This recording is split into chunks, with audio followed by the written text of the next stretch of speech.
Y atención a esta información de última hora porque agrava la tensión en la frontera. La interminable rivalidad política y económica entre México y Estados Unidos se ha trasladado esta vez a un escenario completamente distinto, convirtiéndose en un inusual pulso en las aguas del Pacífico y el Caribe. Las costas mexicanas, que reciben a millones de turistas, concentran importantes inversiones hoteleras y representan uno de los pilares de la economía del país, se han convertido recientemente en el objetivo de un cerco altamente organizado y, según diversas versiones, cada vez más sospechoso. Las imágenes y los informes procedentes de la zona son bastante claros.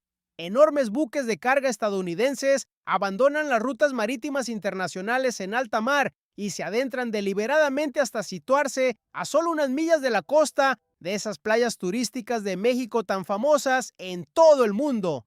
Los turistas que acuden a las costas mexicanas para pasar sus vacaciones, encontrar tranquilidad y gastar divisas, se encuentran, mientras están tumbados en sus hamacas, frente a los buques portacontenedores. Según el gobierno de México, lo ocurrido no se trata de un simple error de navegación ni de un despiste del capitán. Se trata de un intento deliberado de sabotaje económico, orquestado con el fin de socavar los ingresos turísticos de México e infundir inquietud psicológica entre sus visitantes.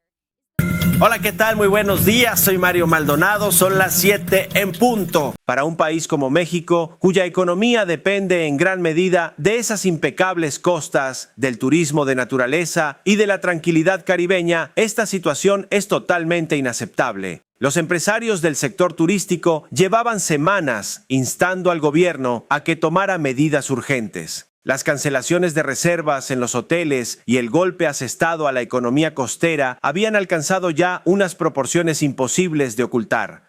Estas infracciones, que en un principio parecían ser solo unos pocos incidentes, adquirieron un cariz muy diferente cuando la Armada de México analizó los datos de radar y satélite. En días distintos, estos gigantescos buques mercantes, pertenecientes a diferentes empresas, se acercaban a la costa a distancias inaceptables, eligiendo siempre las mismas coordenadas estratégicas, como si se burlaran de los derechos de soberanía de México. El centro de mando de la Armada siguió segundo a segundo a un buque de carga estadounidense que se había desviado de su ruta habitual y se dirigía directamente hacia la franja turística de México. Los datos del sistema de identificación automática del buque demostraban que ya había abandonado el corredor internacional y que se estaba acercando deliberadamente a la costa. La indiferencia del capitán del buque ante las advertencias por radio para que corrigiera el rumbo, así como sus respuestas poco convincentes, fueron la gota que colmó el vaso para la Armada. Las lanchas patrulleras de asalto fuertemente armadas, adscritas a la Armada, rodearon este gigantesco buque estadounidense que había violado las aguas territoriales de México.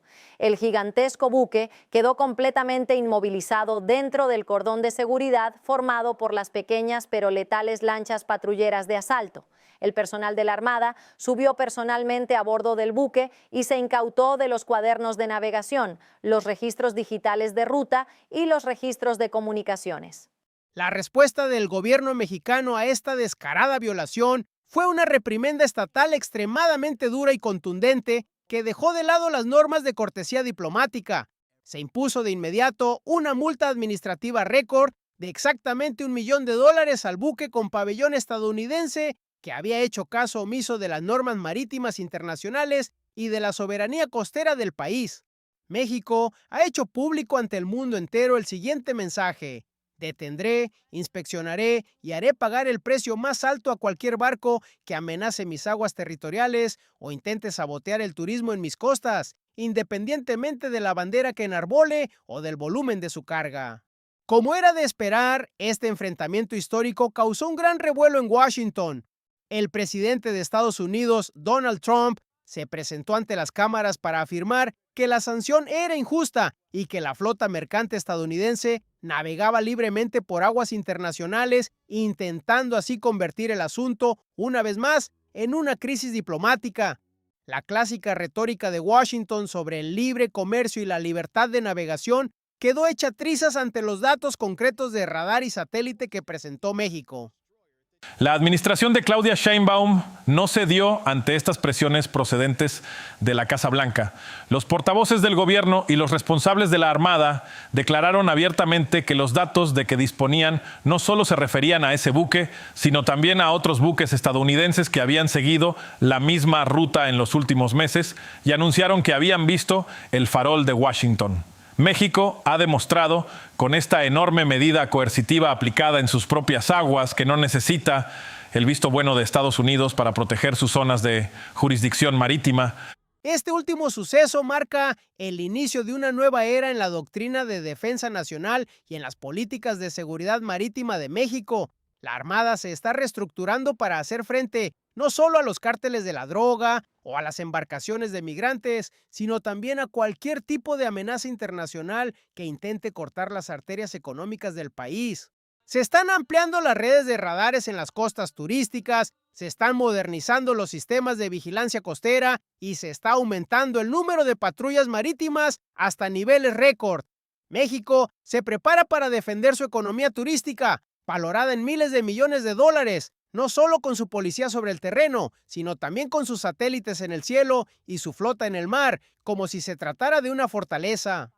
En los próximos días, cualquier buque mercante o flota estadounidense que tenga previsto acercarse a las aguas territoriales de México no se encontrará con un vecino indiferente, sino con un estado cuyos sistemas de radar estarán activos, cuyas lanchas de ataque estarán patrullando y cuyo aparato estatal estará preparado para imponer sanciones de inmediato. Los debates que la administración de Washington mantiene a puerta cerrada sobre cómo resolver esta crisis ya han perdido toda su relevancia sobre el terreno, y es que México ya se ha quitado de encima ese antiguo papel de aliado dócil, dispuesto a sacrificar sus propios intereses nacionales en aras de la avaricia de las empresas comerciales transoceánicas o de las imposiciones regionales de la política estadounidense. La amenaza psicológica y económica que suponían esos enormes barcos que fondeaban frente a los centros turísticos o que rozaban la costa se hizo añicos al chocar contra el escudo de soberanía del Estado mexicano. Estas decisiones históricas y las multas millonarias impuestas envían un mensaje muy claro a los consejos de administración de todas las grandes empresas dedicadas al transporte marítimo internacional. A la hora de trazar rutas en aguas mexicanas, ya no solo deben tener en cuenta las condiciones meteorológicas, sino también las implacables normas de intervención de la Armada de México. De lo contrario, su brújula solo les llevará a multas de millones de dólares y a que sus buques queden bajo cordón militar en los puertos. En definitiva, esta crisis silenciosa pero profunda que ha estallado en las aguas del Pacífico y el Caribe demuestra que los equilibrios de poder en Norteamérica han cambiado de forma irreversible, no solo en tierra firme, sino también en el mar. Estados Unidos está sufriendo los duros estragos de tener que enfrentarse a la realidad de un México plenamente independiente que se ha fortalecido aprovechando el impulso económico del mundial y que defiende sus fronteras con mano de hierro en todos los ámbitos. Seguiremos analizando con total franqueza, sin ceder a ninguna influencia externa, las maniobras diplomáticas que se esconden tras los acontecimientos, las nuevas violaciones de ruta que se vislumbran en el horizonte y las nuevas acciones de la Armada sobre el terreno.